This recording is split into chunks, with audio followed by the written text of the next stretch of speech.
Dear यदि आपका भी सपना है यूपी बोर्ड एग्जाम 2023 में 70 नंबर पाना चाहते हैं, यदि आप चाहते हैं हिंदी में 70 नंबर पाना, तो आप बिल्कुल पा सकते हैं, क्योंकि इस वीडियो में लेके आया हूं 60 प्लस मोस्ट इंपोर्टेंट मैं क्या किया हूं ऑब्जेक्टिव क्वेश्चन लेके आया हूं। पूरे बुक से यहाँ पे प्रश्न आपको देखने के लिए मिलेगा, यहाँ पे ग्रामर यानी व्याकरण के भी प्रश्न देखने के लिए मिलेगा, यानी सब कुछ आपको एक ही वीडियो में मिलने वाला। अगर यहाँ पे क्या करते हैं 60 प्लस प्रश्नों को देख लेते हैं तो इसी में से कोई ना कोई 20 प्रश्न क्या होंगे आपके बोर्ड एग्जाम में आएंगे। अगर आपका भी सपना है बोर्ड एग्जाम में 70 नंबर पाने का, तो आप इस वीडियो को लास्ट तक देखिएगा और अपने आप को आप पहचानिए कि आपने कितनी तैयारी किया है। अगर आप यहाँ पे 30 प्लस प्रश्नों का उत्तर सही दे देते हैं, यानी जो मैं 60 प्रश्न कराऊंगा उसमें से 30 प्लस प्रश्नों का उत्तर आपको पता होगा, तो मान के चलिए आपका बहुत बेहतरीन तैयारी है। और यहाँ पे क्या होंगे आप बिल्कुल यहाँ पे क्या करेंगे, हिंदी में 70 नंबर पाएंगे। तो चलिए हम भी अपने वीडियो को स्टार्ट करते हैं। तो चलिए यहाँ पे आपको दिखाई दे रहा है, पहला प्रश्न आपके सामने दिखाई दे रहा है स्टूडेंट, यहाँ पे केयरफुली आप लोग आंसर देंगे। यहाँ पे पूछा जा रहा है कि उपन्यास सम्राट माने जाते हैं, आपको बताना है कि श्याम सुंदर दास, जयशंकर प्रसाद, प्रेमचंद, जैनेन्द्र कुमार, इनमें से कौन ऐसे मतलब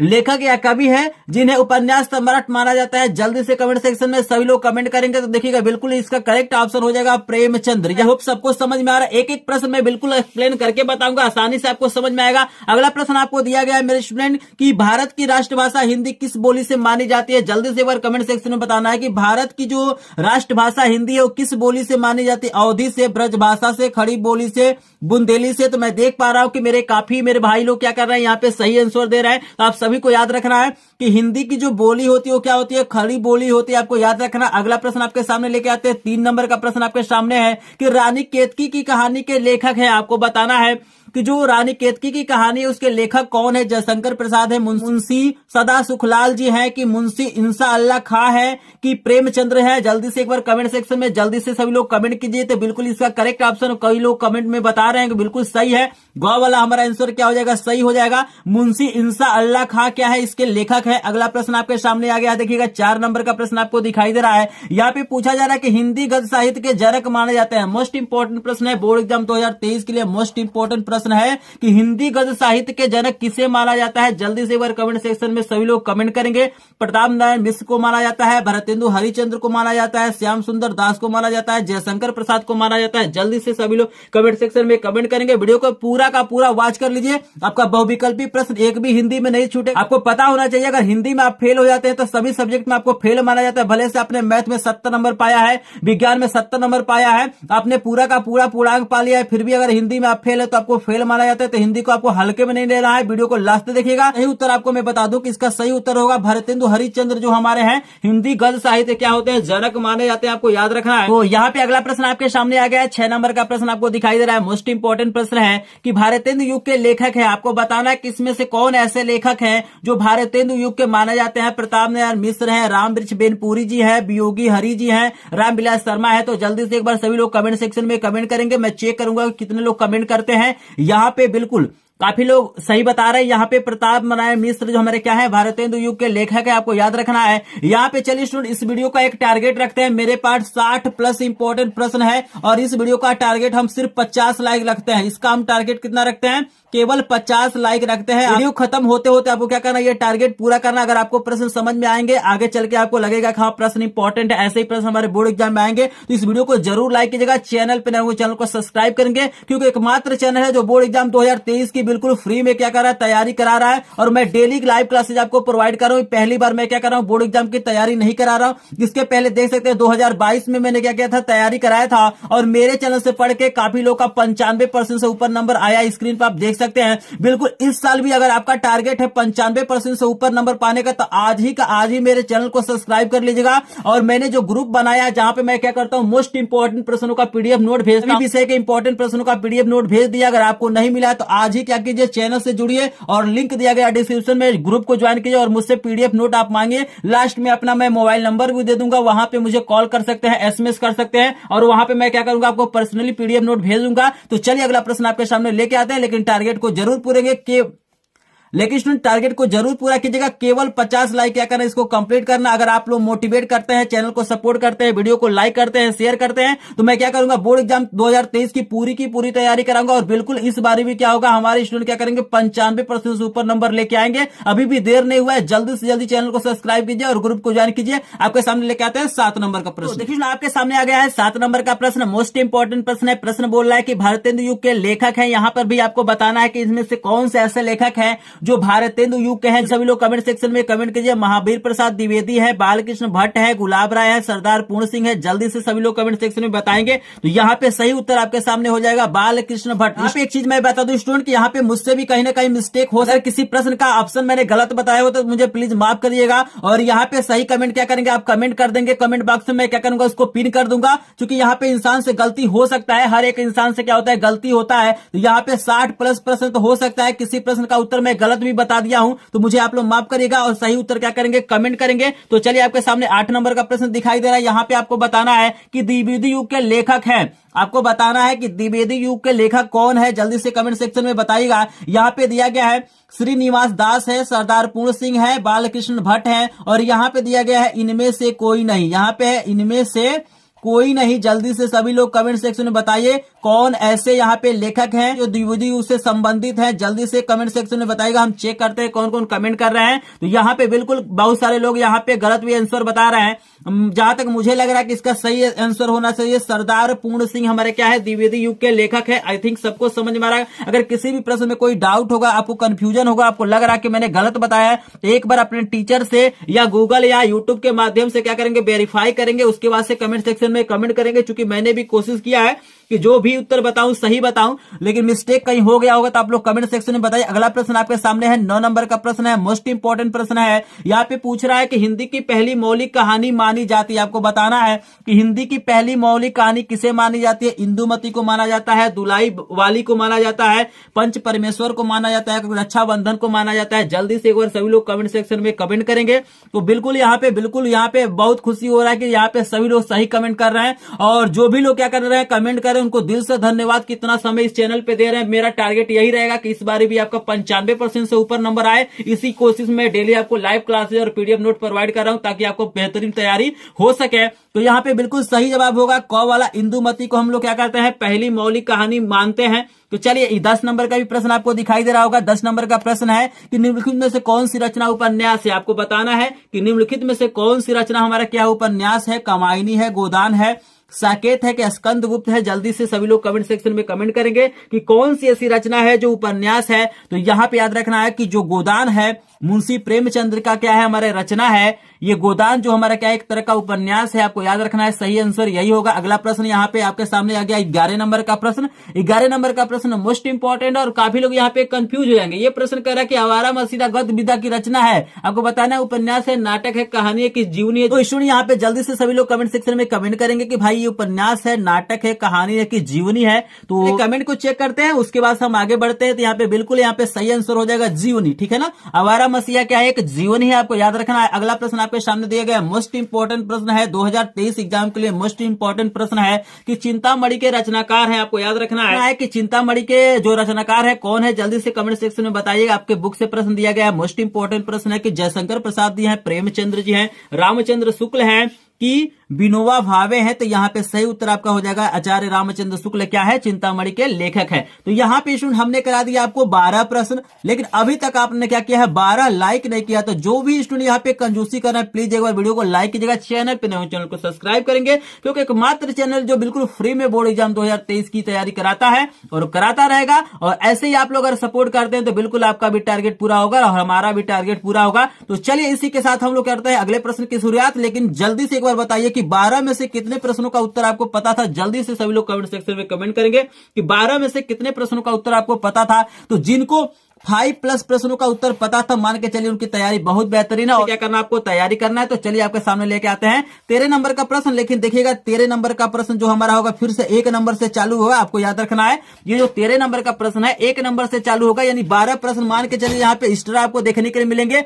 बाकी यहाँ पे 50 प्रश्न और मैं कराऊंगा तो वही आपका हो जाएगा 60+ प्रश्न यहाँ पे क्या हो जाएंगे कंप्लीट हो जाएंगे, ठीक है ना। तो वीडियो को पूरा देख लीजिएगा, पूरा का पूरा ऑब्जेक्टिव यहाँ पे तैयार हो जाएगा। यहाँ पे हर एक चीज से प्रश्न लिया गया है, व्याकरण के सभी प्रश्न है, चाहे वो छंद हो, अलंकार हो, आपका प्रत्यय हो, उपसर्ग हो, चाहे आपका क्या हो, संधि हो, हर एक चीज से प्रश्न लिया गया है। तो पूरा का पूरा वीडियो देखेगा। और जिनको भी ये 60+ इंपॉर्टेंट प्रश्नों का पीडीएफ चाहिए या अन्य विषयों का इंपॉर्टेंट प्रश्नों का पीडीएफ चाहिए तो लिंक दिया गया डिस्क्रिप्शन में, वहां पे ज्वाइन कर लीजिए, आपको इसका पीडीएफ मिल जाएगा। तो चलिए आपके सामने लेके आते हैं 13 नंबर का प्रश्न लेके हम शुरू करेंगे फिर से 1 नंबर से। पहला नंबर का प्रश्न आ गया। इसके पहले आपको 12 प्रश्न करा दिया हूं, तो आप उस प्रश्नों को मान के चलिए 12 प्रश्न था, यहाँ पे 13 प्रश्न हो रहा है, ठीक है ना। लेकिन यहाँ से हम 1 नंबर से स्टार्ट करेंगे, वो एक्स्ट्रा प्रश्न था। यहाँ पे चलिए इसका उत्तर जल्दी से सभी लोग कमेंट सेक्शन में बताइए। बहुत सारे लोग इसका आंसर जानते होंगे, जो मेरे चैनल से पढ़ रहे होंगे स्टूडेंट, ये सभी प्रश्नों का उत्तर जानते होंगे। और जितने लोग मेरे चैनल से पढ़ रहे हैं स्टार्टिंग से, बिल्कुल यहाँ पे जितने भी प्रश्न है सभी का उत्तर जल्दी जल्दी आप लोग कमेंट कीजिएगा, क्योंकि ऑलरेडी इन प्रश्नों को आपको बता दिया गया है। तो जल्दी से जो भी मेरे स्टूडेंट है जो इस चैनल से पहले से जुड़े हैं, जल्दी से कमेंट सेक्शन में मेरे भाई बताइए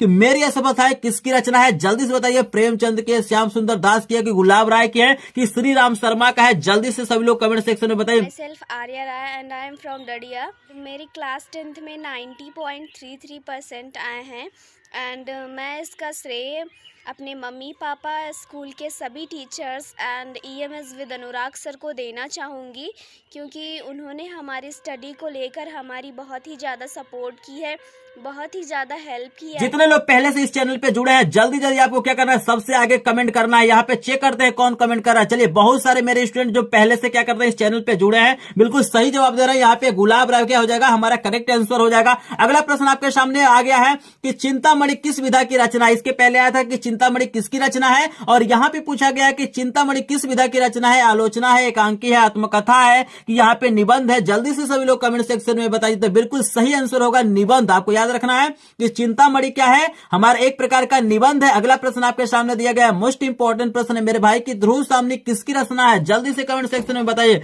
कि ध्रुव सामनी किसके द्वारा लिखा गया है।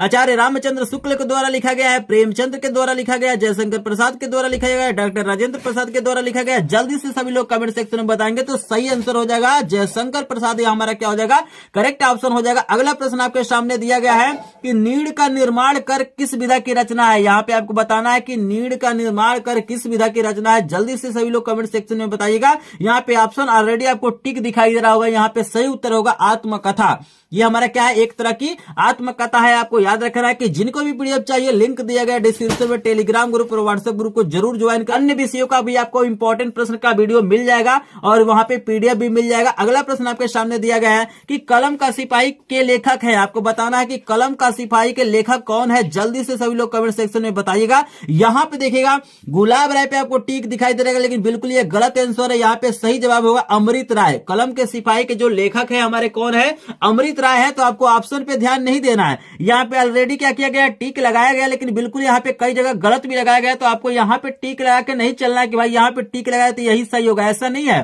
ठीक है ना। यहाँ पे जो मैं बताऊंगा वही क्या होगा, करेक्ट होगा। अगर कहीं मिस्टेक होगा तो आप लोग कमेंट सेक्शन में कमेंट कीजिए। तो कलम का सिपाही किसकी रचना है, अमृत राय की रचना। अगला प्रश्न आपके सामने दिया गया कि छायावादी लेखक नहीं है।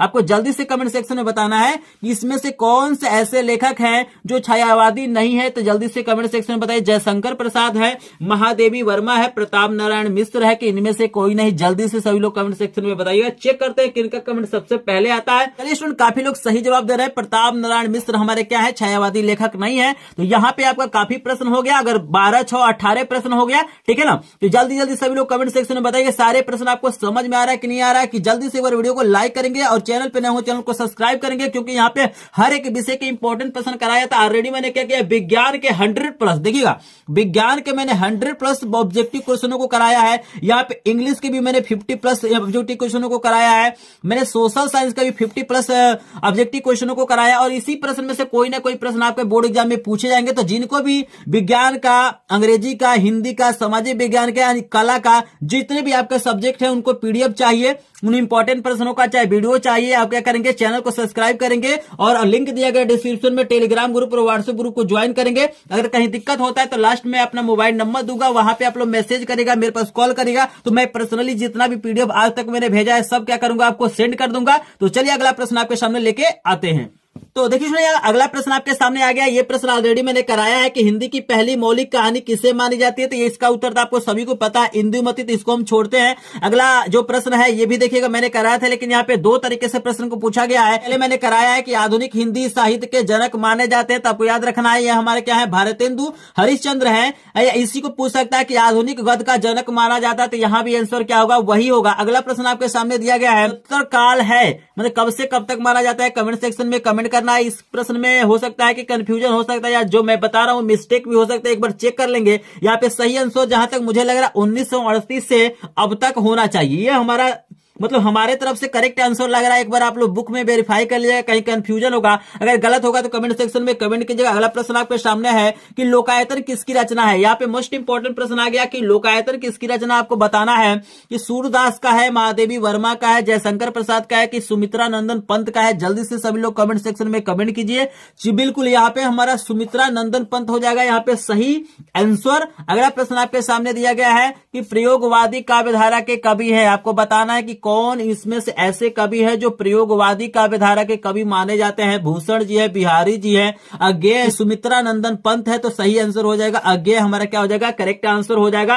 तो यहाँ पे 12 + 12 कितना हो गया, 24 प्रश्न हो गए। यहाँ पे मैंने 24 प्रश्न आपको करा दिया, लेकिन अभी तक आपने क्या किया है, 24 लाइक नहीं किया। इसका मतलब है आपको वीडियो पसंद नहीं आ रहा है। बिल्कुल अगर आपको पसंद आ रहा है तो प्लीज एक बार स्टूडेंट क्या करेगा, वीडियो को लाइक कीजिएगा, क्योंकि आपका सपोर्ट हमें क्या करता है, मोटिवेट करता है। अगर आप लोग सपोर्ट करते हैं, शेयर करते हैं, लाइक करते हैं, सब्सक्राइब करते हैं, तो यही हम लोग का क्या होता है, मोटिवेशन होता है। और हम लोग मोटिवेट होते हैं तो आपको और बेहतरीन क्वालिटी के कंटेंट प्रोवाइड करने की कोशिश करते हैं। तो अगर आप लाइक करते हैं तो आपको कुछ नहीं जाता है, लेकिन हम लोग को बहुत कुछ मिलता है। हमको लगता है कि हाँ हमारे बच्चों को क्या होता है, जो हम लोग कंटेंट प्रोवाइड कर रहे हैं वो समझ में आ रहा है। यदि आप भी चाहते हैं कि मां सरस्वती का आशीर्वाद आप पे बना रहे, मां सरस्वती की कृपा से आपको भी क्या हो, बोर्ड एग्जाम में 95% नंबर मिले, तो प्लीज एक बार वीडियो को लाइक कीजिएगा। चैनल पे नए हो चैनल को सब्सक्राइब करेंगे, और मां शारदे और सभी का आशीर्वाद रहेगा कि आप बिल्कुल क्या करेंगे, 95% से ऊपर नंबर लेके आएंगे। तो चलिए अगला प्रश्न आपके सामने लेके आते हैं। I am belong to Badaun district from UP, और मेरा 10th में 90.33% आया है, जिसका श्रेय मैं अपने माता पिता and EMS with Anurag sir को देना चाहती हूँ।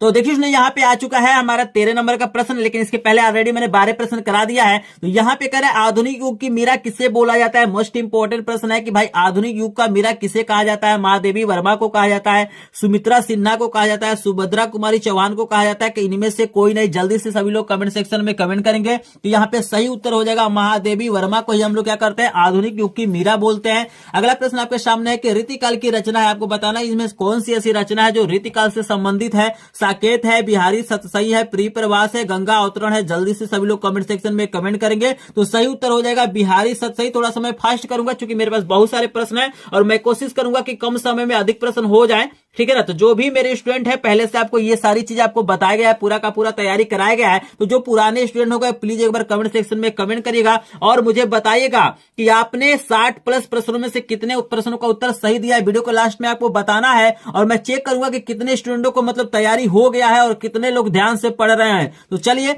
अगला प्रश्न आपके सामने है कि महादेवी वर्मा की रचना है। आपको बताना है गंगा अवतरण है, यशोधरा है, कि द्वापर है, कि निहार है। जल्दी से सभी लोग कमेंट सेक्शन में बताइए कि महादेवी वर्मा की जो रचना है इनमें से कौन है। तो काफी लोग सही बता रहे हैं, यहाँ पे निहार क्या हो जाएगा, सही आंसर हो जाएगा। अगला प्रश्न हमारे सामने है कि छायावाद का काल समय है। आपको बताना है कि छायावाद काल का समय क्या है, कब से कब तक माना जाता है। तो यहाँ पे देखिएगा जहां तक मुझे लग रहा है इसका जो समय होना चाहिए 1919 से 1938 होना चाहिए। अगर कहीं भी किसी भी प्रश्न में डाउट होता है तो कमेंट सेक्शन में कमेंट करेंगे, या मेरे नंबर पे आप लोग संपर्क करेंगे। अगला प्रश्न आपके सामने है, बताना है कि कामायनी किस विधा की रचना है। नाटक है, कहानी, उपन्यास है, कि महाकाव्य है। जल्दी से सभी लोग कमेंट सेक्शन में कमेंट करेंगे। तो बिल्कुल यहाँ पे सही आंसर हो जाएगा महाकाव्य, हमारा क्या हो जाएगा, सही आंसर हो जाएगा। तो जितने लोग अभी तक लाइक नहीं किए वीडियो को लाइक कीजिएगा, चैनल पर नए चैनल को सब्सक्राइब करेंगे, क्योंकि एकमात्र चैनल है जो बोर्ड एग्जाम 2023 की तैयारी बिल्कुल लाइव क्लास के माध्यम से क्या करता है, बिल्कुल फ्री में कराता है और कराता रहेगा। और अगर आप लोग सपोर्ट रहा तो बिल्कुल इस चैनल से पढ़ के इस साल भी क्या होगा, 95% से ऊपर नंबर आएगा।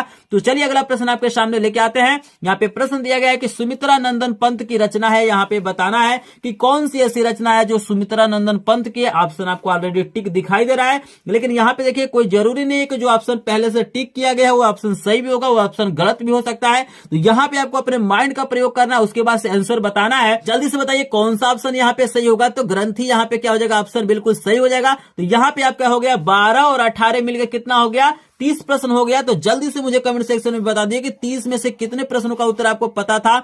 यहाँ पे अगर 15 प्लस प्रश्नों का उत्तर आपको पहले से पता था तो मान के चलिए आपको पूरे किताब की बहुत बेहतरीन तैयारी हो रही है। अगर 60 में से आप मान के चलिए 30 प्लस प्रश्नों का उत्तर सही दे देते हैं, अगर पहले से आपको तैयार है, तो मान के चलिए बोर्ड एग्जाम में आपका बिल्कुल 20 में 20 नंबर आएगा, यानी ऑब्जेक्टिव में एक भी आपको नंबर नहीं कटने वाला है। तो चलिए अगला प्रश्न आपके सामने लेके आते हैं, लेकिन वही चीज बोलेंगे कि जो लोग टारगेट को पूरा नहीं किए हैं जल्दी से एक बार लाइक करेंगे, चैनल पे नए चैनल को सब्सक्राइब करेंगे और कोशिश करेंगे अपने फ्रेंड के साथ वीडियो को शेयर करने के लिए। और डेली आप लोग क्या कीजिए, लाइव क्लासेस ज्वाइन कीजिए ताकि आपको पूरा का पूरा तैयारी हो सके। तो आपके सामने आ गया है अगला। तो देखिए आपके सामने आ गया है अगला प्रश्न। यहाँ पे बोल रहा है कि भारत भारती के रचनाकार हैं। जल्दी से सभी लोग कमेंट सेक्शन में बताइए कि भारत भारती के रचनाकार कौन है। जयशंकर प्रसाद है, महादेवी वर्मा है, मैथिली शरण गुप्त है, सुभद्रा चौहान है। जल्दी से सभी लोग कमेंट सेक्शन में कमेंट के, जो भी पुराने स्टूडेंट है बिल्कुल कमेंट करते रहिए ताकि यहाँ पे स्टूडेंटों को पता चल सके कि कितने ऐसे स्टूडेंट हैं जो पहले से सब प्रश्नों का तैयारी कर चुके हैं। अगर आपने नहीं किया है तो जल्दी से जल्दी क्या कीजिए, इस चैनल को सब्सक्राइब करिए और ग्रुप को ज्वाइन करिए ताकि आपको पूरा का पूरा तैयारी हो सके। तो सही आंसर होगा जो भारत भारती जो रचना वो किसका है, मैथिली शरण गुप्त का है, आपको याद रखना है। अगला प्रश्न दिया गया है, मोस्ट इंपॉर्टेंट प्रश्न है। इस प्रश्न का उत्तर आपको क्या करना है, कमेंट सेक्शन में कमेंट करना है कि आहुति किस विधा की रचना है। 20 नंबर प्रश्न का उत्तर क्या करेंगे आप लोग, कमेंट करेंगे। चलिए कमेंट मत कीजिए, हम आंसर बता ही देते हैं। आहुति किस विधा की रचना है, तो आहुति क्या है, एक कहानी है, आपको याद रखना है। यहाँ पे चलिए कमेंट मत कीजिए, ठीक है ना। यहाँ पे आप लोग को बता देते हैं कि ये जो आहुति है मोस्ट इंपॉर्टेंट क्वेश्चन है बोर्ड एग्जाम 2023 के लिए, और ये जो रचना है हमारे क्या एक कहानी है, आपको याद रखना। अगला प्रश्न आपके सामने है कि निम्न में से कौन सी विधा कविता या काव्य है। आपको बताना है कि इसमें से कौन सी ऐसी रचना है जो कविता है यानी काव्य है। तो यहाँ पे मैं बता दूं कि सही उत्तर हो जाएगा नदी के द्वीप। जो नदी के द्वीप है वो हमारा क्या है, एक तरह की कविता है, बाकी हमारा सब क्या है, गद्य है, यानी ये हमारा क्या है, काव्य है। अगला प्रश्न आपके सामने दिया गया है, मोस्ट इंपॉर्टेंट प्रश्न है, 22 नंबर का प्रश्न है, क्या भूलू क्या याद करूं किस विधा की रचना है। आपको बताना है कि क्या भूलू क्या याद करूं ये किस विधा की रचना है, जीवनी है, नाटक है, आत्मकथा है, कि इनमें से कोई नहीं। जल्दी से सभी लोग कमेंट सेक्शन में कमेंट करेंगे। तो सही आंसर आपका हो जाएगा मेरे भाई आत्मकथा। यहाँ पे सही आंसर हो जाएगा आत्मकथा। अगला प्रश्न आपके सामने दिया गया है, मोस्ट इंपॉर्टेंट प्रश्नों में से एक है, ये देखिएगा मोस्ट इंपॉर्टेंट प्रश्न है कि पथिक किसकी रचना है। आपको बताना है कि पथिक किसकी रचना है, महादेवी वर्मा का है, अशोक वाजपेयी का है, रसखान का है, राम नरेश त्रिपाठी का है। जल्दी से सभी लोग कमेंट सेक्शन में कमेंट करेंगे तो बिल्कुल सही आंसर हो जाएगा राम नरेश त्रिपाठी। अगला प्रश्न आपके सामने दिया गया है, देख सकते हैं कि गोस्वामी तुलसीदास की रचना है। आपको बताना है चिदम्बरा है, गीतावली है, युगपथ है, शिल्पी है। जल्दी से सभी लोग कमेंट सेक्शन में कमेंट करेंगे तो बिल्कुल गीतावली हमारा सही आंसर हो जाएगा। अभी मैं 60 प्लस प्रश्नों का कराऊंगा, अभी व्याकरण का प्रश्न आया ही नहीं। सबसे दमदार सबसे शानदार प्रश्न, मोस्ट इंपोर्टेंट प्रश्न आपको व्याकरण का देखने के लिए मिलेगा, क्योंकि वहीं से प्रश्न आपका पूछे जाएगा। वीडियो को लास्ट तक जरूर देखिएगा। आपका सही सपना है कि आपका बोर्ड एग्जाम में एक भी ऑब्जेक्टिव प्रश्न न छूटे, तो आप वीडियो को पूरा का पूरा लास्ट तक देखिएगा। 25 नंबर का प्रश्न यहाँ पे दिया गया है कि शुक्ल युग के आलोचक एवं निबंधकार है। तो यहाँ पे याद रखना कि रामचंद्र शुक्ल जो है शुक्ल युग के लेखक है। आप लोगों को क्या करना है ना, एक हम आपको टारगेट देते हैं कि आपको कमेंट बॉक्स में ना, ये मोस्ट इंपॉर्टेंट है, आचार्य रामचंद्र शुक्ल हमारे सिलेबस में है, हमारे किताब में है। तो ये मोस्ट इंपॉर्टेंट आपको क्या करना है ना, कमेंट सेक्शन में आचार्य रामचंद्र शुक्ल की 5 रचनाओं का क्या करना है, नाम आपको कमेंट सेक्शन में कमेंट करना है। जो स्टूडेंट क्या करेंगे, आचार्य रामचंद्र शुक्ल 5 रचनाओं का मतलब नाम क्या करेंगे, लिख के कमेंट करेंगे। उनके कमेंट को हम लोग क्या करेंगे, पिन करेंगे, यानी जिनका कमेंट सबसे पहले आएगा उन्हीं का हम लोग क्या करेंगे, पिन करेंगे। तो देखते हैं कि कौन स्टूडेंट क्या करते हैं, सबसे पहले कमेंट करते हैं। पिन करने का मतलब होता है आपका कमेंट सबसे हाईलाइटेड रहेगा। जो भी स्टूडेंट आएगा तो सबसे पहले आपका कमेंट शो होगा। तो जिनको भी अपना कमेंट पिन कराना है, सबसे ऊपर कराना है, जल्दी से क्या करेंगे, आचार्य रामचंद्र शुक्ल के 5 रचनाओं का नाम लिखेंगे। तो चलिए आपके सामने लेके आते हैं अगला प्रश्न। जिन्होंने भी अभी अनुराग सर का चैनल सब्सक्राइब नहीं किया है, प्लीज जल्दी से कर लीजिए अगर आपको अच्छी स्टडी चाहिए तो देखिए यहाँ पे स्टार्ट हो चुका है हमारे व्याकरण के प्रश्न। मोस्ट इंपोर्टेंट प्रश्न है, तो पूरा का पूरा वीडियो देखिएगा। अगर आपको पूरा का पूरा नंबर पाना है तो यहाँ पे दिया गया है कि शोक किस रस का स्थायी भाव है। जिससे सभी लोग कमेंट सेक्शन में बताइए कि शोक किस रस का स्थायी भाव है। तो बिल्कुल यहाँ पे काफी लोग सही आंसर बता रहे हैं। बिल्कुल यहाँ पे करुण रस का जो हमारा स्थायी भाव होता है वो क्या होता है, शोक होता है। अगला प्रश्न आपको दिया गया है यहाँ पे देखिएगा अगला प्रश्न दिया गया है, यहाँ पे नंबरिंग में थोड़ा सा मिस्टेक हो गया है। यहाँ पे दिया गया है किस रस को रस का राजा बोला जाता है। आपको जल्दी से सभी लोग कमेंट सेक्शन में बताइए कि किस रस को रस का राजा बोला जाता है। करुण रस को बोला जाता है कि शांत रस को बोला जाता है, रस को बोला जाता है कि श्रृंगार रस को बोला जाता है। जल्दी से सभी लोग कमेंट सेक्शन में कमेंट करेंगे तो सही उत्तर हो जाएगा श्रृंगार रस को हम लोग क्या बोलते हैं, रस का राजा बोलते हैं। अगला प्रश्न आपके सामने दिया गया है, ये देखिएगा इस प्रश्न में काफी कंफ्यूजन होता है। यहाँ पे पूछा जा रहा है कि रस कितने प्रकार का होता है, तो चेक करते हैं कि कितने लोग सही बताते हैं। आप लोग ऑप्शन देख के बताते हैं। मैंने आपसे बोला था कि मेरे भाई यहाँ पे जो ऑप्शन टिक किया गया है वो कोई जरूरी नहीं कि ऑप्शन सही ही होगा, ठीक है ना, क्योंकि इन प्रश्न को ऑलरेडी मैंने अपने स्टूडेंटों को बताया था, इसीलिए ऑलरेडी यहाँ पे टिक आपको दिखाई दे रहा है, ठीक है ना। तो आपको अपने दिमाग को पहले दौड़ाना है, उसके बाद से टिक पे जाना है। यहाँ पे याद रखना है कि जो रस का प्रकार होता है हमारा 11 होता है, आपको याद रखना है। आपको स्क्रीन पे भी मैं लगा देता हूँ, स्क्रीन पे आप देख सकते हैं 11 रस आपको दिखाई दे रहा है, ठीक है ना। तो यहाँ पे सही उत्तर हमारा क्या हो जाएगा, 11 हो जाएगा, ठीक है ना। आई होप आपको प्रश्न समझ में आ रहा होगा। प्रश्न में कहीं भी डाउट होगा तो कमेंट सेक्शन में कमेंट करेगा, अपने गूगल का मदद लीजिएगा या अपने टीचर का मदद लीजिए। अगला प्रश्न आपके सामने दिया गया है कि देखी सुदामा दीन दशा करुणा करके करुणा निधि रोवे, इन पंक्ति में कौन सा रस है। तो यहाँ पे आप लोग देख सकते हैं कि भाई करुणा की बात किया जा रहा है, रोने की बात किया जा रहा है। जहां पे दुख होता है तो वहां पे कौन सा रस होता है, करुण रस होता है। आपको याद रखना है कि यहाँ पे क्या होगा, करुण रस होगा, हमारा सही आंसर हो जाएगा। तो ऐसे भी प्रश्न आपके बोर्ड एग्जाम 2023 में देखने के लिए मिलेंगे। कुछ पंक्तियां आपको देगा, इसके आधार पे आपको अलंकार बताना पड़ेगा, आपको रस बताना पड़ेगा, छंद बताना पड़ेगा। तो ऐसे कुछ प्रश्न आपको देखने के लिए मिल जाएंगे। यहाँ पे अगला प्रश्न आपको दिया गया है कि हास रस का स्थायी भाव, आपको बताना है कि हास रस का स्थायी भाव क्या है। शोक है, निर्वेद है, विस्मय है कि हास है। जल्दी से सभी लोग कमेंट सेक्शन में कमेंट कीजिए। सही आंसर हो जाएगा हास। यहाँ पे काफी लोग सही भी बता रहे हैं। अगर आपका भी 95% पाने का टारगेट होगा तो इस वीडियो को लाइक जरूर करेगा, चैनल पे नए चैनल को सब्सक्राइब जरूर करेंगे। अगला प्रश्न आपके सामने है कि अंबर पनघट में डूबो रही तारा घाट उस्मा नगरी में अलंकार है। जल्दी से सभी लोग बताइए कौन सा अलंकार है। यमक अलंकार है, भ्रांतिमान अलंकार है, रूपक अलंकार है कि अनुप्रास अलंकार है। तो सही आंसर आपका हो जाएगा रूपक अलंकार। यहां तक के सभी प्रश्न आपको समझ में आ रहे हैं तो एक बार कमेंट सेक्शन में ऐसे लिखिएगा। और जिनको भी इसका पीडीएफ चाहिए या अन्य विषयों के इंपॉर्टेंट प्रश्नों का क्या चाहिए, पीडीएफ चाहिए, इस चैनल को सब्सक्राइब जरूर करेंगे और वीडियो को लाइक जरूर करेंगे। और लिंक दिया गया है डिस्क्रिप्शन में, टेलीग्राम ग्रुप और व्हाट्सएप ग्रुप को ज्वाइन करेंगे। और आगे चल के आपको यहाँ पे बहुत सारा सुविधाएं मिलने वाला है, बोर्ड एग्जाम के लिए बहुत सारा यहाँ पे आपको चीजें मिलने वाला है। तो चैनल से जुड़े रहेगा, आगे आपको बहुत सारी चीजें यहाँ पे मिलेंगी। तो चलिए आपके सामने लेके आते हैं अगला प्रश्न। अगला प्रश्न यहाँ पे पूछा जा रहा है कि जहां उपमेय में उपमान की संभावना की जाए वहां पे कौन सा अलंकार होता है। जल्दी से सभी लोग बताइए। रूपक अलंकार होगा, उत्प्रेक्षा अलंकार होगा, भ्रांतिमान अलंकार होगा कि उपमा अलंकार होगा। जल्दी से सभी लोग कमेंट सेक्शन में कमेंट करेंगे तो सही उत्तर हो जाएगा उत्प्रेक्षा अलंकार में क्या होता है, उपमेय में उपमान की संभावना व्यक्त की जाती है। अगला प्रश्न आपको दिया गया है, कुछ पंक्तियां दिया गया है कि बंदव कोमल कमल से जग जननी के पाए, पंक्ति में कौन सा अलंकार है। सभी लोग जल्दी से बताइएगा। तो यहाँ पे देखिएगा उपमा अलंकार है, ये जो टिक किया गया है बिल्कुल करेक्ट ऑप्शन है। अगला प्रश्न आपको दिया गया है 33 नंबर का प्रश्न दिया गया है कि ओ चिंता की पहली रेखा अरे विश्व वन की प्याली में कौन सा अलंकार है। जल्दी से सभी लोग बताइए। यहाँ पर भी याद रखना है इस पंक्ति में भी क्या है आपका उपमा अलंकार है। तो बहुत सारे प्रश्न आपको बोर्ड एग्जाम में इससे देखने के लिए मिलेंगे। और जहां तक मुझे लग रहा है कि आप 60+ प्रश्नों को अगर देख लेते हैं तो इसी में से कोई ना कोई प्रश्न आपको बोर्ड एग्जाम में देखने के लिए मिलेगा। अगला प्रश्न आपको दिया गया है, मोस्ट इंपॉर्टेंट प्रश्न है। तो आपको बताना है कि यहाँ पे डैश है और अब यहाँ पे पूछ रहा है कि छंद में 4 चरण होते हैं, यानी किस छंद में, यहाँ पे 4 ऑप्शन दिया गया है ना, तो इसमें से किस छंद में आपके 4 चरण होते हैं और प्रत्येक चरण में 11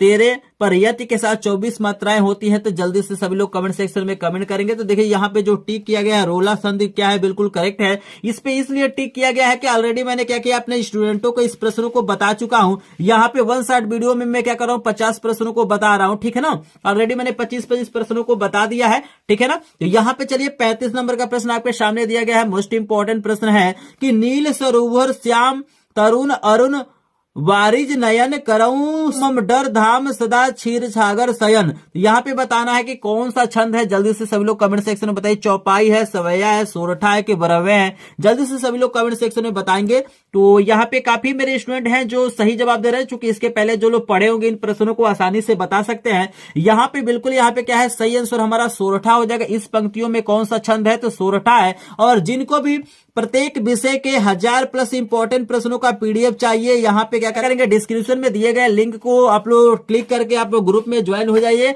या किसी तरह का दिक्कत होगा तो लास्ट में आप मेरा व्हाट्सएप नंबर भी आपको मिल जाएगा, वहां पे आप लोग संपर्क कर सकते हैं। अगर क्या करते हैं, मेरे चैनल के साथ जुड़ जाते हैं तो बिल्कुल आपका 2023 में 95% से ऊपर नंबर आने वाला है। क्योंकि पहली बार तो ये तैयारी हो नहीं रहा है, इसके पहले भी मैंने तैयारी कराया था और उसी का नतीजा है कि मेरे चैनल से पढ़ के काफी स्टूडेंटों का 95% से ऊपर नंबर आया है। उनका वीडियो का लिंक भी आपको डिस्क्रिप्शन में आई थिंक मिल जाएगा, वहां से उनके बारे में भी आप देख सकते हैं कि किस तरह से उन्होंने तैयारी किया था। तो चलिए यहाँ पे हम अगला प्रश्न लेके आते हैं। लेकिन यहाँ पे स्टूडेंट जल्दी से जो लोग लाइक नहीं किए होंगे लाइक करेंगे, क्योंकि इस वीडियो का टारगेट रखा गया है 50+ लाइक, यानी 50 लाइक रखा गया है। तो देखते हैं आप लोग कितना जल्दी कंप्लीट करा देते हैं। अगर आप लोग को लग रहा है कि ये प्रश्न इंपॉर्टेंट है, इससे कुछ जानकारी आपको जानने के मिल रहा है, कुछ प्रश्न नया लग रहा है, तो एक बार प्लीज वीडियो को लाइक कीजिएगा। चैनल पर नए हो चैनल को सब्सक्राइब करेंगे। और आप लोग कोशिश कीजिए इस चैनल द्वारा प्रोवाइड किया जा रहा है जो लाइव क्लासेज, क्योंकि यहाँ पे एक एक चैप्टर का इंपॉर्टेंट प्रश्न कराया जा रहा है लाइव क्लासेज में, तो लाइव क्लासेज को ज्वाइन कीजिए, आपको यहाँ पे एक्स्ट्रा यहाँ पे बेनिफिट होगा। तो चलिए आपके सामने लेके आते हैं अगला प्रश्न।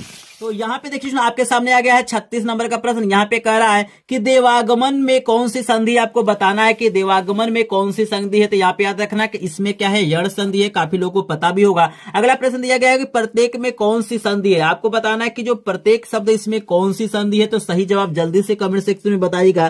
तो यहाँ पे देखिए सही आंसर हमारा हो जाएगा यण संधि ही हमारा क्या है, यहाँ पे है प्रत्येक में। अगला प्रश्न है 38 नंबर का प्रश्न, आपको दिया गया कि संधि के कितने प्रकार होते हैं, आपको बताना है कि संधि कितने प्रकार का होता है। तो आपको याद रखना है कि संधि क्या होता है, 3 प्रकार का होता है, सभी लोगों को पता है। अगला प्रश्न आपके सामने है कि फलय शब्द का वचन एवं विभक्ति, आपको बताना है कि फलय शब्द का वचन और विभक्ति आपको बताना है। तो इसका उत्तर देखिएगा ऑलरेडी आपको दिखाई दे रहा है कि तृतीय विभक्ति और बहुवचन होगा। यहाँ पे क्या हो जाएगा, तृतीय विभक्ति और क्या हो जाएगा, बहुवचन हो जाएगा। तो आप लोग जो आपके सिलेबस में फल है, मति है, इसको क्या थोड़ा सा शब्द रूप आप लोग याद रखिएगा। अगला प्रश्न आपके सामने दिया गया है कि मतिभी शब्द का वचन एवं विभक्ति है, आपको बताना है कि मतिभी शब्द का वचन और क्या है, विभक्ति कौन सा है। तो ऑलरेडी आपको टिक दिखाई दे रहा है, ये गौ नंबर ऑप्शन हमारा सही हो जाएगा, तृतीय विभक्ति बहुवचन है। अगला प्रश्न आपके सामने दिया गया है कि नधे शब्द का वचन एवं विभक्ति है, तो ये भी ऑलरेडी आपको टिक दिखाई दे रहा है। मोस्ट इंपोर्टेंट प्रश्न है कि चतुर्थी विभक्ति एक वचन है। ये संस्कृत का प्रश्न है, संस्कृत के भी बहुत सारे प्रश्न आपके बोर्ड एग्जाम में पूछे जाएंगे, ठीक है ना।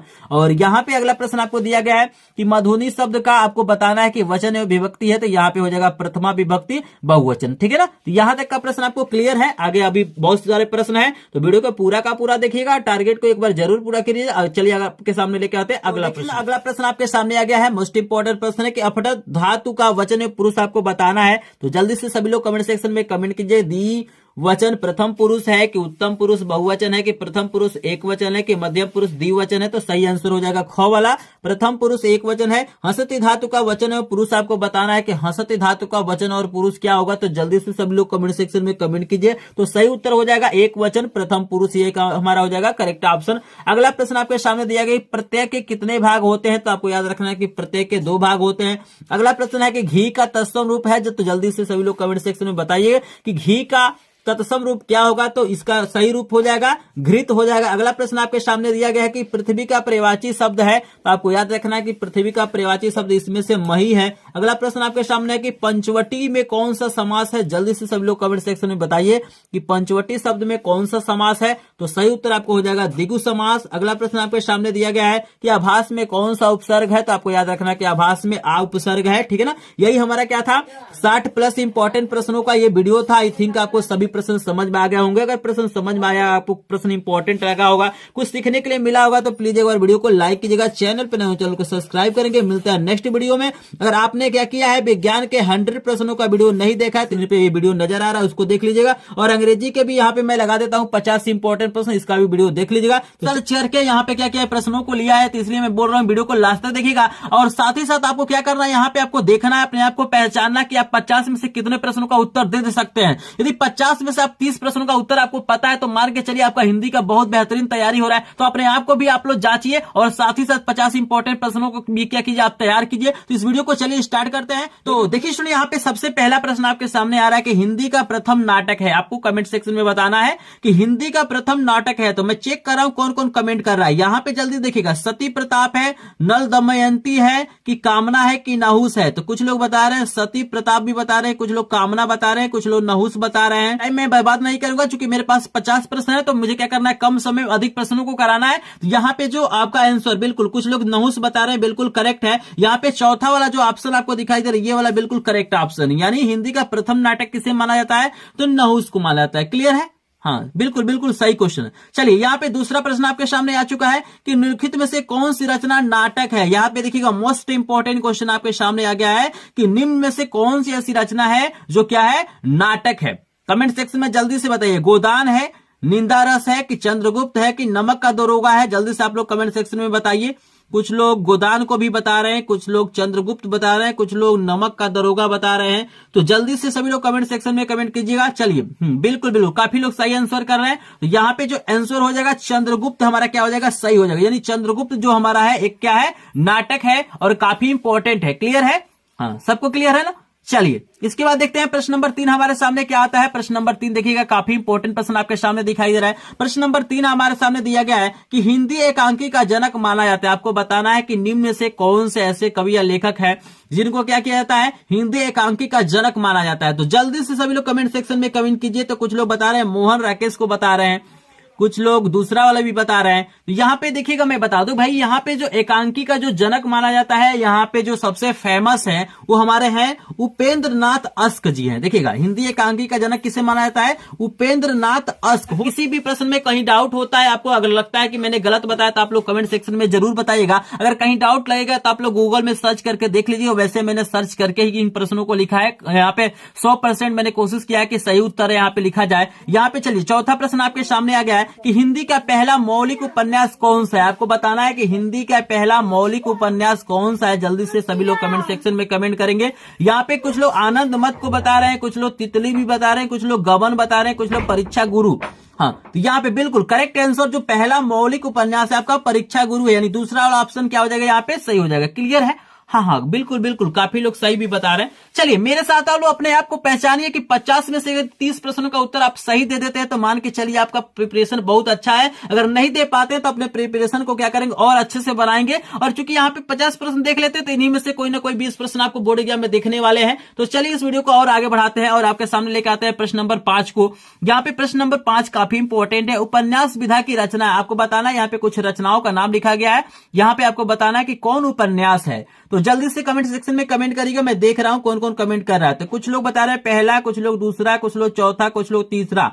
चलिए बहुत बढ़िया, कुछ लोग सही भी बता रहे हैं। तो यहाँ पे देखिएगा जो उपन्यास यहाँ पे है, बाण भट्ट की आत्मकथा हमारा क्या है, उपन्यास है। ठीक है ना, ये वाला हमारा क्या है, उपन्यास है। क्लियर है? हाँ बिल्कुल बिल्कुल, काफी लोगों ने सही जवाब दिया है। लेकिन एक टारगेट यहाँ पे रखते हैं। चलिए इस वीडियो टारगेट सेट करते हैं। मैं 50 प्रश्न करा रहा हूं और मुझे क्या करना है, आपको 50 लाइक करके दिखाना है। इस वीडियो को 50 लाइक आना चाहिए। तो देखते हैं आप लोग कितना सपोर्ट करते हैं। यहाँ पे मैंने 5 प्रश्न कराया है और देखते हैं कि 5 लाइक आप लोग कर दिए कि नहीं। चलिए 5 लाइक तो आप लोग कर दिए हैं। तो यहाँ पे टारगेट है, जितना प्रश्न होगा उतना लाइक होना चाहिए। जो लोग कंजूसी करते हैं लाइक करने में, वो लोग कंजूसी नहीं करेंगे, जल्दी जल्दी लाइक करेंगे, फिर आगे बढ़ते हैं। यहाँ पे मैं 50 प्रश्न करा रहा हूं जो बोर्ड एग्जाम में आने वाले हैं। बिल्कुल 50 प्रश्नों को देख लीजिए, 20 प्रश्न इसी में से आपको आने वाले हैं। चलिए छठा नंबर का प्रश्न आपके सामने लेके आते हैं कि हिंदी की प्रथम कहानी है। मोस्ट इंपोर्टेंट प्रश्न है भाई, आप जल्दी से कमेंट करिए, लाइक भी करते रहिए। 6 लाइक जल्दी कंप्लीट कीजिए। यहाँ पे बताइए हिंदी की प्रथम कहानी कौन है। पूस की रात है, आत्माराम है, इंदुमती है, कलाकार का दंड है। जल्दी से सभी लोग कमेंट सेक्शन में कमेंट करिए। कुछ लोग बता रहे हैं सर पूस की रात है,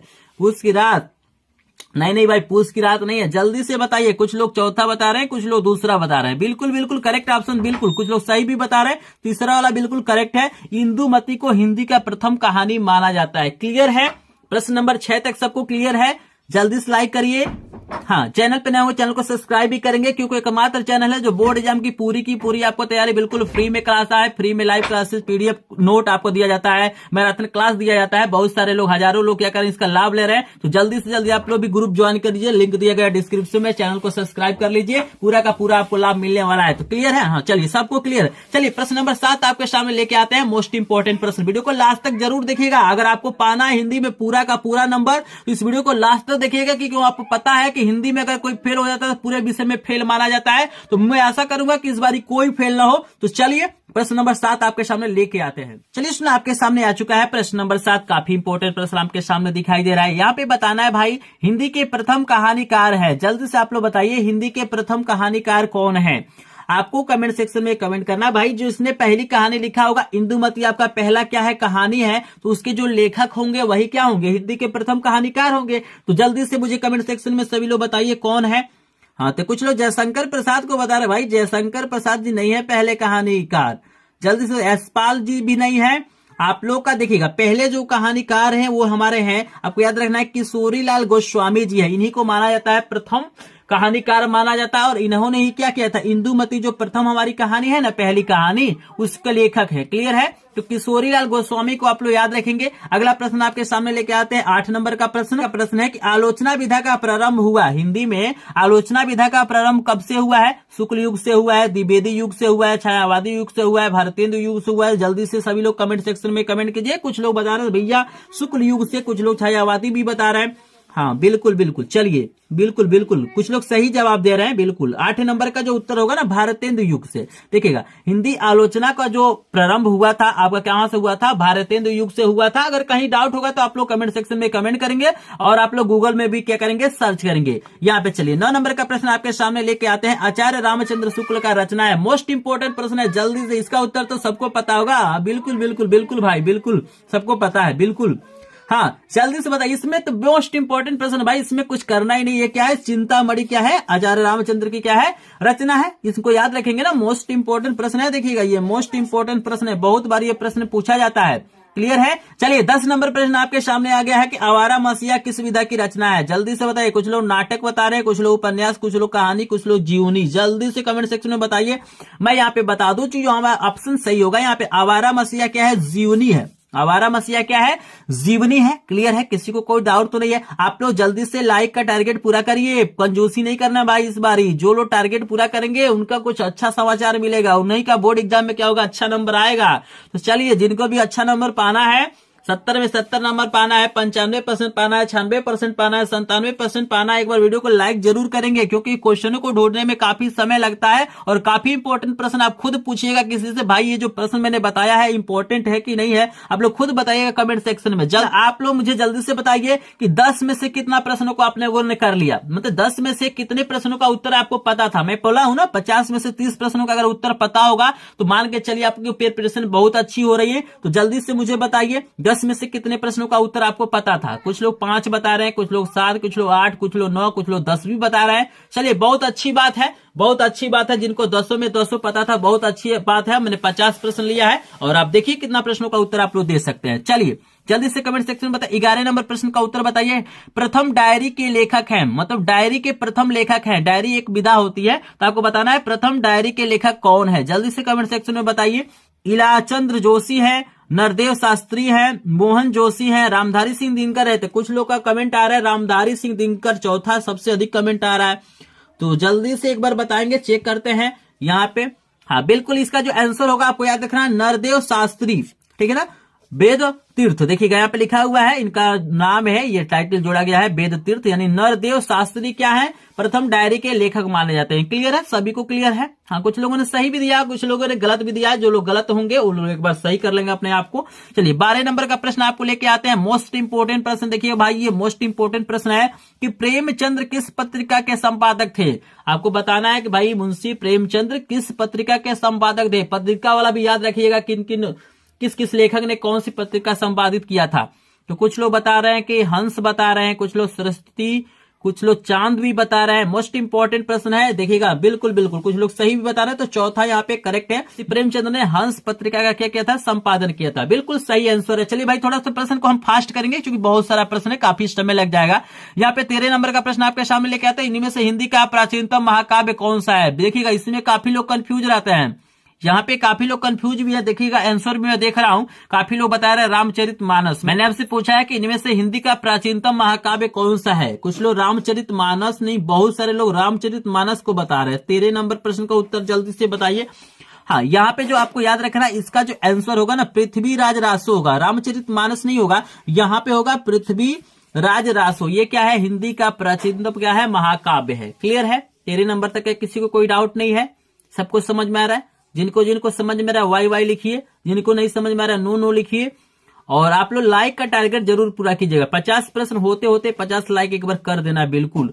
और ऑलरेडी मैंने क्या किया है, विज्ञान और गणित सामाजिक विज्ञान के भी मैंने 50 प्रश्नों का वीडियो डाल दिया है, जो लोग नहीं देखे होंगे लिंक डिस्क्रिप्शन में मिलेगा, वहां से जोड़ लीजिए, वहां से आप लोग देख लेंगे। और डेली आप लोग चैनल पे आइए, और सुबह में 6:30 बजे से प्रेजेंट में लाइव क्लासेस चलाया जा रहा है, तो वहां पे आप लोग एक एक चैप्टर का इंपॉर्टेंट क्वेश्चन मैं करा रहा हूं, और साथ ही साथ उसका पीडीएफ नोट भी दे रहा हूं, तो आप लोग उसका लाभ उठाइए। चलिए देखते हैं प्रश्न नंबर 14 हमारे सामने क्या आता है। चलिए हमारे सामने आ चुका है प्रश्न नंबर 14। मोस्ट इंपॉर्टेंट प्रश्न है कि यहाँ से पूछा जा रहा है कि भक्ति काल का प्रारंभ माना जाता है, यानी भक्ति जो काल है हमारा कहां से कहां तक माना जाता है, कितने समय से कितने समय तक भक्ति काल माना जाता है। आप लोग जल्दी से कमेंट सेक्शन में कमेंट कीजिए। तो कुछ लोग बता रहे हैं कि सर पहला भी बता रहे हैं, दूसरा भी, तीसरा भी, चौथा, अलग अलग आंसर आ रहा है इस प्रश्न का। तो यहाँ पे मैं बता दूं कि यहाँ पे जो मोस्ट इंपोर्टेंट प्रश्न का जो उत्तर होगा, यहाँ पे 1343 से माना जाता है। भक्ति काल का जो प्रारंभ होता है 1343 से माना जाता है। क्लियर है, कोई डाउट नहीं है। चलिए 15 नंबर प्रश्न पे हम चलते हैं कि निम्नलिखित में से भक्ति काल का महाकाव्य आपको बताना है। बहुत आसान प्रश्न है कि आपको बताना है कि भक्ति काल का महाकाव्य कौन सा है। जल्दी से सभी लोग कमेंट सेक्शन में बताइए। कुछ लोग साकेत बता रहे हैं, कुछ लोग सूर सागर भी बता रहे हैं। चलिए बहुत बढ़िया बहुत बढ़िया, कुछ लोग सही आंसर बता रहे हैं। बिल्कुल दूसरा वाला, बिल्कुल दूसरा वाला क्या है, करेक्ट है। श्री रामचरितमानस क्या है, भक्ति काल का क्या है, महाकाव्य है। बिल्कुल बिल्कुल करेक्ट। ये देखिए अगला प्रश्न आपसे विशेषताओं भी काफी पूछ लेता है। यहाँ पे आपको बताना, ये भी मोस्ट इंपोर्टेंट प्रश्न है कि रीतिकाल से संबंधित विशेषता है। आपको बताना है कि रीतिकाल से संबंधित कौन सी विशेषता है, तो यहाँ पे जल्दी से बताइए। कुछ लोग भक्ति की प्रधानता बता रहे हैं, कुछ लोग संख्य भाव की, भक्ति की प्रधानता बता रहे हैं। बिल्कुल बिल्कुल चौथा बिल्कुल बिल्कुल करे, हाँ भाई बिल्कुल बिल्कुल। देखिए कुछ लोग सही भी बताया है, चौथा वाला बिल्कुल करेक्ट है। नारी सौंदर्य का विलासितापूर्ण चित्रण क्या हुआ था, रीतिकाल में हुआ था। ठीक है ना, रीतिकाल वैसे समझ भी रहे इसका अर्थ क्या होता है। ठीक है ना, कोई डाउट है, नहीं डाउट है। चलिए 17 नंबर प्रश्न का उत्तर जल्दी से बताइए। रीति मुक्त कवि है, बहुत सारे लोग हैं रीति मुक्त में, बहुत सारे लोग हैं, तो उनमें से एक कौन है बताइए। रीति मुक्त कवि किसे माना जाता है, जल्दी से आपको बताना है। मोस्ट इंपोर्टेंट प्रश्न है, बिहारी, भूषण, केशव, घनानंद। जल्दी से कमेंट सेक्शन में बताइए, बिहारी है कि भूषण है कि घनानंद भाई है, जल्दी से बताइए। हाँ चलिए, काफी लोग बिहारी जी को बता रहे हैं, कुछ लोग भूषण को, कुछ लोग केशव को और कुछ लोग घनानंद को भी बता रहे हैं। तो चलिए हम भी चेक कर लेते हैं भाई आंसर कौन सा है। तो यहाँ पे आंसर होगा घनानंद को याद रखना है कि जो घनानंद है क्या है, रीति मुक्त कवि है। क्लियर है। रीतिकाल का अन्य नाम बताइए जल्दी से। 18 नंबर प्रश्न आपके सामने मैं लेके आया हूं, जल्दी से बताइए। हम लोग पहुंचने वाले हैं 20 नंबर के प्रश्न पे। इस वीडियो में मैं 50 प्रश्न कराऊंगा और कोई ना कोई इसी में से प्रश्न आपको बोर्ड एग्जाम में देखने के लिए मिलेगा। जल्दी से टारगेट को भी पूरा करेंगे, लाइक करेंगे, हम बार बार कहना ना पड़े, आप लोग लाइक करते रहिएगा। यहाँ पे बताइए रीतिकाल का अन्य नाम क्या है, जल्दी से बताइए। स्वर्ण काल है, उद्भव काल है, श्रृंगार काल है, संक्रांति काल है। कुछ लोग बता रहे हैं सर श्रृंगार काल, बिल्कुल करेक्ट आंसर है। तीसरा वाला हमारा क्या है, रीतिकाल का जो अन्य नाम है क्या है, श्रृंगार काल है। बिल्कुल यहाँ पे करेक्ट आंसर है। 19 नंबर का प्रश्न आपके सामने लेके आते हैं भाई। रामधारी सिंह दिनकर किस काव्यधारा के कवि है, मोस्ट इंपोर्टेंट प्रश्न है। यूपी बोर्ड 2023 के लिए मोस्ट इंपोर्टेंट प्रश्न है आपके सामने कि रामधारी सिंह दिनकर किस काव्यधारा के कवि माने जाते हैं। छायावाद के है कि प्रगतिवाद के है कि नई कविता के है कि राष्ट्रीय काव्यधारा के, जल्दी से बताइए। मोस्ट इंपोर्टेंट प्रश्न आपके सामने है भाई, जल्दी से सभी लोग कमेंट सेक्शन में कमेंट करिए। कुछ लोग बता रहे हैं सर नई कविता, कुछ लोग छायावाद बता रहे हैं, कुछ लोग प्रगतिवाद भी बता रहे हैं, लेकिन यहाँ पे आंसर जो होगा चौथा वाला होगा। रामधारी सिंह दिनकर को राष्ट्रीय काव्यधारा का कवि माना जाता है। आप लोग याद रखेंगे इस पॉइंट को, मोस्ट इंपोर्टेंट है। 19 तक में कोई किसी को डाउट है, नहीं डाउट है। आगे बढ़ा जाए, आगे बढ़ा जाए। जल्दी से ऐसे लिखिए, जल्दी से ऐसे जल्दी लिखिए, जल्दी लिखिए, जल्दी लिखिए। चलिए बहुत बढ़िया बहुत बढ़िया। टारगेट को भी पूरा करते रहेंगे भाई। 20 लाइक आपको कर देना भाई। 19 प्रश्न हम करा चुके हैं।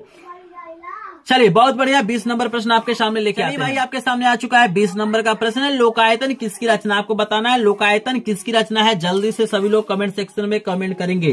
किसका है, माखनलाल चतुर्वेदी का, मैथिली शरण गुप्त का है, सुमित्रानंद पंत का है, महादेवी वर्मा का। तो काफी लोग बता रहे हैं सर महादेवी वर्मा का, बिल्कुल गलत आंसर है। सही आंसर होगा सर नंदन पंत का है। बिल्कुल जो लोकायतन है किसकी रचना है, सुमित्रा नंदन पंत का है। बिल्कुल काफी लोग सही भी आंसर किए। चलिए आ गया ग्रामर से क्वेश्चन आ गया, क्योंकि ग्रामर से भी क्वेश्चन आपसे पूछा जाएगा व्याकरण से। चलिए स्वागतम का संधि विच्छेद है, जल्दी से बताइए। मोस्ट इंपोर्टेंट है, स्वा प्लस गतम है कि सु प्लस आगतम है कि स्व प्लस आगतम है कि स्वागतम प्लस ओम है। जल्दी से बताइए, जल्दी जल्दी जल्दी जल्दी। कुछ लोग पहला वाला बता रहे हैं भाई, पहला वाला नहीं है भाई, दूसरा वाला करेक्ट है। स्वागतम का जो संधि विच्छेद होता है सु प्लस आगतम होता है। काफी लोगों ने सही भी आंसर किया है। मोस्ट इंपोर्टेंट क्वेश्चन आपके सामने है, जल्दी से लेके आते हैं। 22 नंबर का प्रश्न आपके सामने दिखाई दे रहा है कि वीर रस का स्थायी भाव है। आपको पता है ना, आपका जितना भी व्याकरण में है सिलेबस में सबसे प्रश्न उठेगा बहुविकल्पी में, ठीक है ना। वीर रस का स्थायी भाव जल्दी से बताइए। वात्सल्य है, उत्साह है, शोक है कि आश्चर्य है। कुछ लोग बता रहे हैं सर उत्साह है, कुछ लोग शोक नहीं बता रहे हैं, शोक नहीं बता रहे। क्योंकि वीर रस की बात किया जा रहा है तो आश्चर्य बता रहे हैं, वात्सल्य बता रहा है, उत्साह बता रहा है। यहाँ पे मैं बता दूं वीर रस क्या होता है, उत्साह का प्रतीक होता है। उत्साह इसका क्या है, अस्थायी भाव। क्लियर है। 22 नंबर तक किसी को कोई डाउट है क्या, किसी को नहीं डाउट है। चलिए आगे चलते हैं। 23 नंबर का प्रश्न आपके सामने लेके आते हैं, ये भी ग्रामर से ही प्रश्न है। आचार्यों ने संचारी भाव की संख्या निश्चित की है। आपको बताना है कि भाई आचार्यों ने संचारी भाव की संख्या कितना निश्चित किया है। 32, 33, 34, 36। तो कुछ लोग बता रहे सर 32, लेकिन सही आंसर होगा मेरे भाई 33 होगा। यहाँ पे कितना होगा, संचारी भाव की जो संख्या होती है कितनी होती है, 33 होती है। क्लियर है भाई, क्लियर है। आप लोग देख सकते हैं यहाँ पे 33 आपको दिखाई दे रहा है, स्क्रीन पे भी दिखाई दे रहा है, यहाँ पे देख सकते हैं आप लोग। हाँ बिल्कुल बिल्कुल, जल्दी से जल्दी सभी लोग कमेंट करिए। किसी तरह का कोई डाउट तो नहीं है। क्लियर है, क्लियर है, क्लियर है। चलिए बहुत बढ़िया, लाइक जल्दी करिए, सब्सक्राइब भी करिए, थोड़ा शेयर भी करिए वीडियो को भाई। संख्या बढ़ेगा तो हमारा भी फायदा होगा, आप लोग का भी फायदा होगा। लाइव क्लासेस में डेली आपको दे रहा हूँ, फ्री में दे रहा हूँ। तो भैया फ्री में दे रहा हूँ तो थोड़ा सा सपोर्ट आपको करना है। मैं जब से पढ़ा रहा हूँ भाई किसी से कोई चार्ज नहीं लेता हूँ, बिल्कुल फ्री में पढ़ाता हूँ। और मैं 1 घंटे 1.5 घंटे लाइव चलाता हूँ, प्लस आपको PDF नोट भी देता हूँ।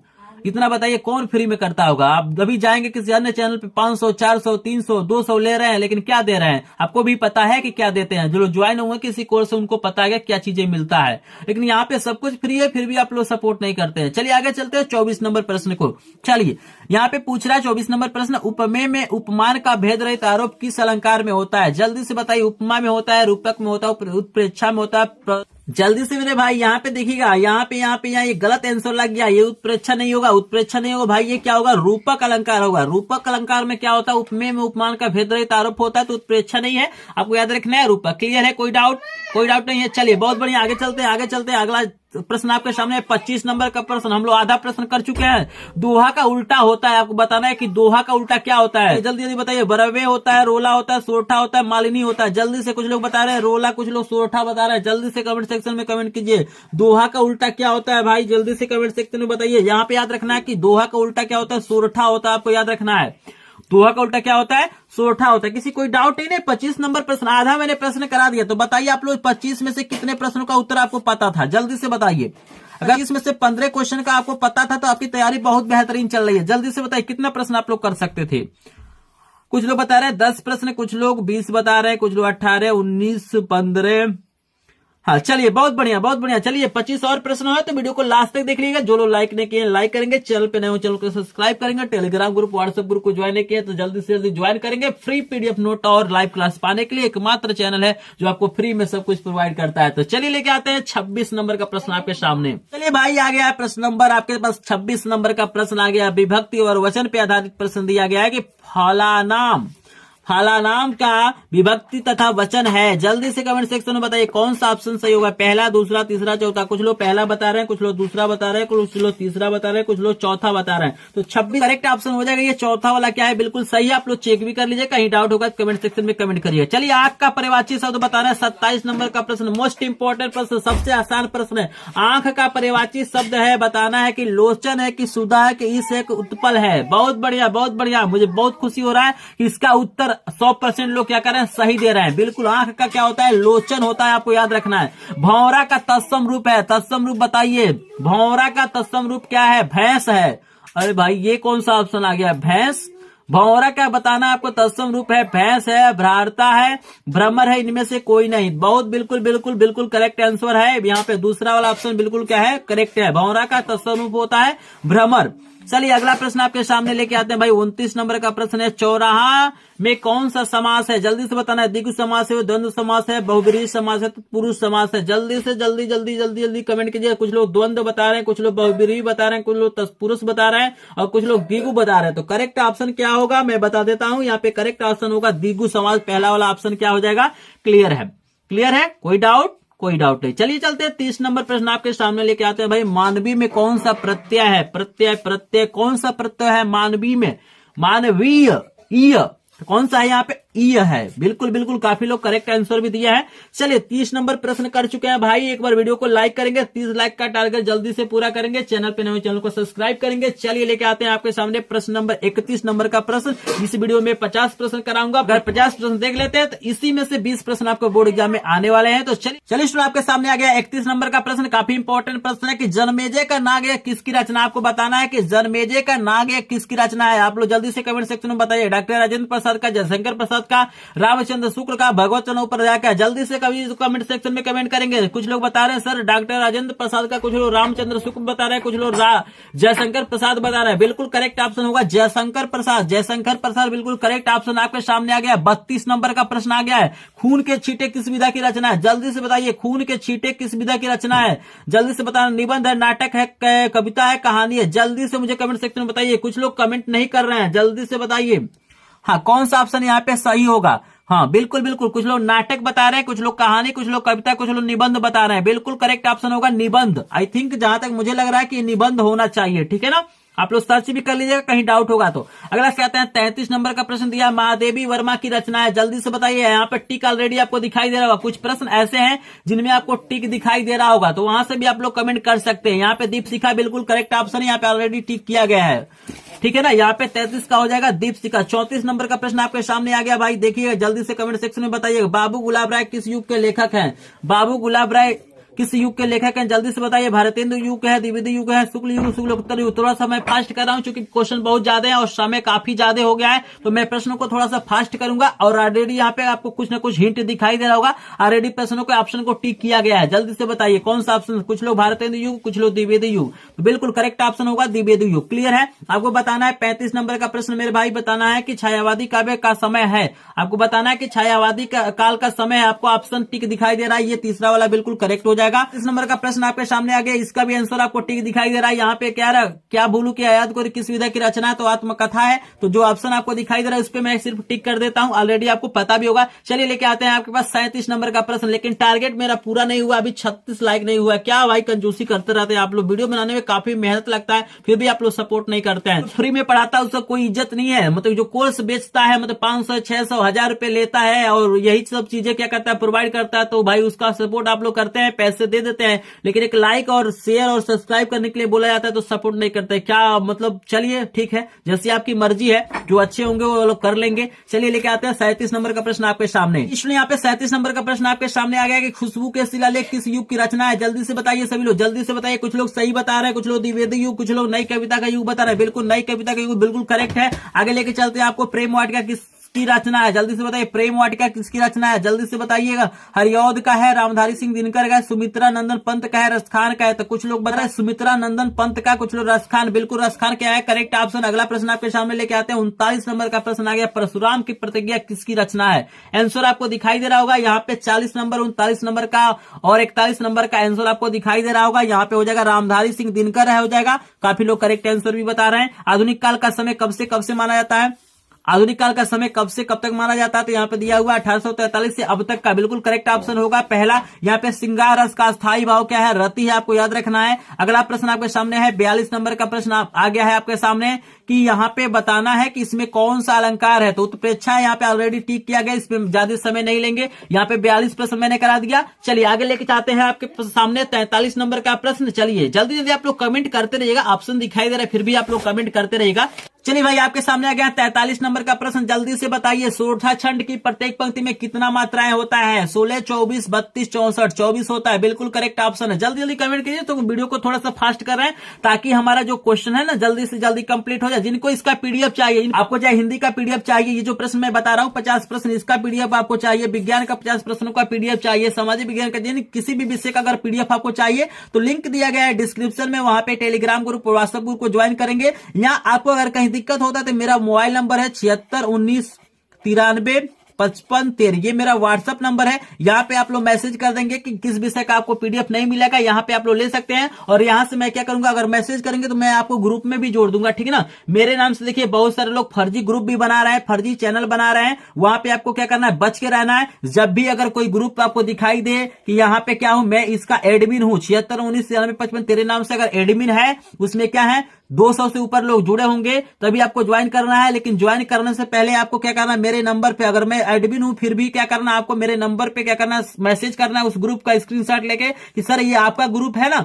जब आप लोग मैसेज करेंगे, जब मैं बोल दूंगा हाँ, तभी आप लोग ज्वाइन कीजिए, नहीं तो ज्वाइन कीजिएगा। मेरे नाम से बहुत सारा फर्जी क्या हो रहा है, ग्रुप चल रहा है, चैनल चल रहा है। चलिए अगला प्रश्न आपके सामने आ गया 44 नंबर का प्रश्न कि अनुकूल शब्द में कौन सा उपसर्ग है? तो यहाँ पे अनु है, ऑलरेडी टिक किया गया है, देखिएगा आपके सामने आ गया 45 नंबर का प्रश्न। जल्दी से आप लोग कमेंट सेक्शन में बताइए, बंधुत्व में किस प्रत्यय का प्रयोग किया गया है? यहाँ पे आपको टिक नहीं दिखाई दे रहा है। बंधुत्व में कौन सा प्रत्यय यूज किया गया है? तो कुछ लोग बता रहे हैं त्व, कुछ लोग पन बता रहे हैं, कुछ लोग ता बता रहे हैं। तो यहाँ पे क्या हो जाएगा, तो हमारा क्या हो जाएगा, बंधुत्व में हो जाएगा। अगला प्रश्न आपके सामने 46 नंबर का, लाभ हानि में कौन सा समास है? तो द्वंद्व समास है, आपको याद रखना है। अगला प्रश्न है दही का क्या है, तत्सम रूप है, तो दही का क्या होता है, दधी होता है। अगला प्रश्न है कि यण संधि का सूत्र होता है, तो इको यच होता है, आपको याद रखना है, ठीक है ना। 48 नंबर प्रश्न क्लियर है, टारगेट को पूरा करेंगे, टारगेट को पूरा करेंगे। 48 लाइक अभी नहीं हुआ है, जल्दी से 2 प्रश्न और करा देते हैं आपके सामने। चलिए अगला प्रश्न लेके आते हैं 49 और 50। यहाँ पे आ गया 49 नंबर का प्रश्न। यहाँ पे दिया गया कि नदी भी शब्द का वचन एवं विभक्ति है। यहाँ पे देखिए 2 ऑप्शन टिक किया गया है। यहाँ पे क्या है, पहला भी टिक किया गया है, दूसरा भी टिक किया गया है। आपको क्या करना है, इस जब ये वीडियो खत्म हो जाएगा तो वहां पे कमेंट बॉक्स में इसका 49 नंबर प्रश्न का उत्तर क्या करना है, आपको कमेंट करना है कि पहला ऑप्शन सही होगा कि दूसरा ऑप्शन सही होगा। यहाँ पे मैंने 2 टिक किया है, यहाँ पे पहला भी मैंने टिक किया है, दूसरा भी टिक किया है, लेकिन यहाँ पे कोई एक ही सही, इन दोनों में से कोई एक ही सही है। तो आपको क्या करना है, कमेंट बॉक्स में, यहाँ पे तो कुछ लोग बता रहे हैं सर पहला और दूसरा भी बता रहे हैं, लेकिन आपको जब ये वीडियो खत्म हो जाएगा तो कमेंट सेक्शन में आपको कमेंट करना है कि पहला वाला ऑप्शन सही है कि दूसरा वाला ऑप्शन सही है। जो लोग कमेंट करेंगे सही, उनका हम क्या करेंगे, कमेंट को पिन कर देंगे। पिन करने का मतलब होता है आपका कमेंट सबसे पहले हाईलाइट हो जाएगा। चलिए देखते हैं इसका आंसर कितने लोग क्या करते हैं, सबसे पहले कमेंट करते हैं। यहाँ पे ऑप्शन दोनों मैंने टिक किया है, लेकिन कोई एक ही ऑप्शन क्या है यहाँ पे सही है, तो आपको कमेंट सेक्शन में कमेंट करना है कि नदीवीय शब्द का वचन और विभक्ति बताना। अगला प्रश्न है 50 नंबर का प्रश्न, अहसम धातु का वचन और पुरुष है, तो इसका क्या हो जाएगा, तीसरा वाला, उत्तम पुरुष और एक वचन, बिल्कुल करेक्ट है। अगर आपका भी टारगेट है ना बोर्ड एग्जाम में 70 नंबर पाने का हर एक विषय का, तो इस चैनल से अभी का भी जुड़ जाइए। जो लोग टेलीग्राम ग्रुप, व्हाट्सएप ग्रुप को ज्वाइन नहीं किए हैं, ज्वाइन कर लेंगे और जल्दी से मेरा टारगेट पूरा कीजिए। 50 लाइक आप लोग कंप्लीट करिए, हम वीडियो को करते हैं। ये 50 में से कितने प्रश्नों का उत्तर आपने सही दिया था? कुछ लोग 20 बता रहे, कुछ लोग 25, कुछ लोग 30, कुछ लोग 40, कुछ लोग 50। चलिए बहुत बढ़िया। जिनका भी प्रश्न क्या हुआ है, 30 प्रश्न से ऊपर क्या किया है, अटेम्प्ट किए हैं अपने आप, उनका क्या होगा, परसेंटेज बहुत अच्छा आने वाला है हिंदी में। आप लोग और बेहतरीन तैयारी कीजिए, और जिनका कम है वो लोग क्या करेंगे, और मेहनत से क्या करेंगे, तैयारी करेंगे। और मेरे चैनल से आप लोग ज्वाइन करिए, जुड़िए और क्या कीजिए, एक एक क्वेश्चन इंपॉर्टेंट पढ़िए। और हम लोग लाइव क्लासेस भी आपको प्रोवाइड कर रहे हैं, मैराथन क्लासेस भी प्रोवाइड करेंगे, पीडीएफ नोट भी आपको दे रहे हैं, सब कुछ फ्री में मिलने वाला है। तो मिलता है नेक्स्ट वीडियो में, तब तक के लिए धन्यवाद।